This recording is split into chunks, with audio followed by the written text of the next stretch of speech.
मलेशियाच्या air Asia विमान कंपनीतर्फे राजधानी क्वालालंपूर सोबत सिंगापूर आणि बँकॉक या शहरांना भारतातील 14 शहरवासी जोडले जाणार आहे। त्यातच जयपूर, विशाखापट्टणम, अहमदाबाद यांच्यासोबत छत्रपती संभाजीनगरचाही समावेश आहे।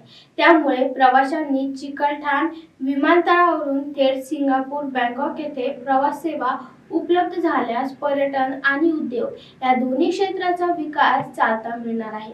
आशिया देशांतर्गत झालेल्या द्विपक्षीय करारानुसार ही विमानसेवा सुरू करण्यात येणार आहे। छत्रपती संभाजीनगर विमानतळावर पोर्ट ऑफ कॉल ही सुविधा नसल्याने आंतरराष्ट्रीय विमानसेवा सुरू करण्यात अडचण येत होती।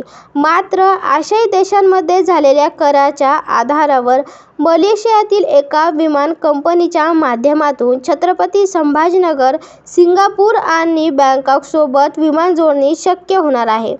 मलेशियाचे कौन्सिल जनरल आणि एअर एशियाचे मुख्य अधिकारी सरवान कुमार संगवन आणि पर्यटन व्यवस्थापक रजेदी रहीम यांनी चेन्नई येथे या संदर्भात नुकतीच भेट घेतली।